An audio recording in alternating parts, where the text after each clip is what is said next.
തൃശൂരിൽ വലിയ പരിഭ്രാന്തി ഉണ്ടാക്കിയ ആനയെ അവിടെ നിന്ന് നീക്കം ചെയ്യുന്നതാണ്. 1.5 മണിക്കൂർ നീണ്ട പരിശ്രമത്തിനൊടുവിലാണ് ആനയെ തളയ്ക്കാൻ സാധിച്ചത്. ജനവാസ മേഖലയിൽ നിന്നായിരുന്നു ഇത്രയും വലിയ പ്രശ്നങ്ങൾ ആന ഉണ്ടാക്കിയത്. വീടിന്റെ മതിൽ തകർത്തു, വാഹനങ്ങൾ തകർത്തു, അങ്ങനെ വലിയ പരിഭ്രാന്തിയാണ് ഉണ്ടായത്. ഏതാണ്ട് 1.5 മണിക്കൂർ നീണ്ട പരിശ്രമത്തിനൊടുവിലാണ് ആനയെ തളച്ചത്. അവിടേക്ക് വെറ്ററിനറി ഡോക്ടർ അടക്കം എത്തി ആനയെ പരിശോധിക്കുന്നുണ്ടായിരുന്നു. ആനയെ നഷ്ടപരിഹാരം നൽകാതെ ആനയെ അവിടെ നിന്ന് കൊണ്ടുപോകാൻ കഴിയില്ല എന്ന് അവിടുത്തെ ആളുകൾ കൂടി നിലപാടെടുക്കുന്ന ഒരു സാഹചര്യം ഉണ്ടായിരുന്നു. ഷഹബാസ് അഹമ്മദ് വിവരങ്ങളുമായി നമ്മളോടൊപ്പം ചേരുകയാണ്. ഷഹബാസ്, ഒന്ന് ആനയുടെ ആരോഗ്യ പ്രശ്നങ്ങൾ, 2 ആന ഉണ്ടാക്കിയ നാശനഷ്ടങ്ങൾ, ചർച്ചകൾ എങ്ങനെയാണ് നടന്നത്? മാധു, ഇപ്പോൾ ഇതാ ആനയെ ശിവൻ ലക്ഷ്മി അയ്യപ്പൻ എന്ന ആനയെ ഇതാ കൊണ്ടുപോകാനായി ലോറിയിൽ കയറ്റിയിരിക്കുകയാണ്. ഏറെ പണിപ്പെട്ടാണ് ഈ വാഹനത്തിലേക്ക് ഉൾപ്പെടെ പപ്പാന്മാർ ചേർന്ന് കയറ്റിയത്. ഇപ്പോഴിതാ കൊണ്ടുപോകാനുള്ള ശ്രമമാണ്.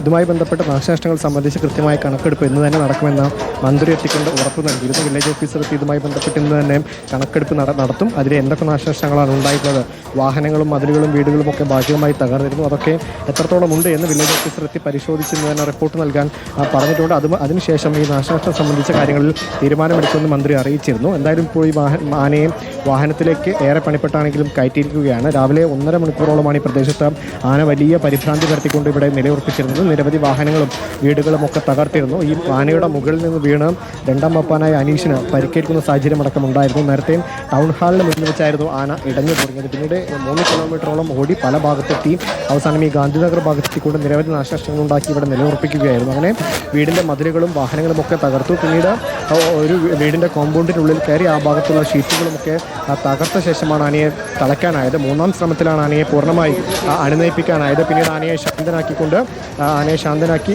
ഒരു ഭാഗത്ത് നിലയുറപ്പിക്കുകയായിരുന്നു. എന്തായാലും ഇപ്പോൾ ഈ ആനയെ കയറ്റിയിരിക്കുകയാണ്. സുരക്ഷിതമായി മറ്റൊരിടത്തേക്ക് മാറ്റുമെന്നാണ് അറിയിച്ചിരിക്കുന്നത്. കാരണം ഈ ജനവാസ മേഖലയിൽ അധിക സമയം നിർത്താനാകില്ല. വെറ്ററിനറി ഡോക്ടർമാരടക്കം എത്തിക്കൊണ്ട് പരിശോധിച്ച ശേഷമാണ് ഇപ്പോൾ ആനയെ മറ്റൊരു സ്ഥലത്തേക്ക് മാറ്റുന്നത്. നേരത്തെ ഷീറ്റുകളും വാഹനങ്ങളും ഒക്കെ തകർക്കുന്നതിനിടയിൽ പല ഭാഗത്തും ആനയ്ക്ക് മുറിവുകൾ ഏറ്റിരുന്നു. അതൊക്കെ ഡോക്ടർമാരെത്തി പരിശോധിച്ചിട്ടുണ്ട്. ഇനി ഈ ആനയെ നിരീക്ഷണത്തിൽ തുടരും. ആന നിരീക്ഷണത്തിൽ വെക്കുന്നതിനായി കൃത്യമായി ജനവാസമില്ലാത്ത കൃത്യമായ ഒരു സ്ഥലത്തേക്ക്, ആളുകളില്ലാത്ത സ്ഥലത്തേക്ക് മാറ്റേണ്ടതുണ്ട്. അതിൻ്റെ ഭാഗമായാണ് ആനയെ ഇപ്പോൾ കൊണ്ടുപോകുന്നത്. ഈ ആനയെ ഇനി മാറ്റിക്കൊണ്ട് കൃത്യമായ ഒരു ആനത്താവളത്തിൽ എത്തിച്ച് അവിടെ നിരീക്ഷണത്തിൽ തുടരും ആന. അതിനുശേഷമാണ് ഇതിന് മതപ്പാടുണ്ടായിരുന്നു, മറ്റെന്തെങ്കിലും പ്രശ്നങ്ങളുണ്ടായിരുന്നു എന്ന കാര്യമൊക്കെ പരിശോധിക്കുകയും വ്യക്തമാകുകയും ചെയ്യുന്നത് ആ നിരീക്ഷണത്തിലാണ്. ഇപ്പോൾ എന്തായാലും ആനയെ ഇവിടെ നിന്ന് കൊണ്ടുപോയിരിക്കുകയാണ്. ഏറെ നേരം 1.5 മണിക്കൂറോളം വലിയ പരിഭ്രാന്തി ഉണ്ടാക്കിയ ആനയാണ് ഇപ്പോൾ ഇവിടെ നിന്ന് മാറ്റിയിരിക്കുകയാണ്. മറ്റൊരു സുരക്ഷിത സ്ഥലത്തേക്ക് എത്തിച്ച് ആനയെ നിരീക്ഷണത്തിൽ ആശങ്കയുണ്ടാക്കിയത്. ആനയെ തളച്ച് ലോറിയിൽ കയറ്റി കൊണ്ടുപോകുന്ന കാഴ്ചയാണ്.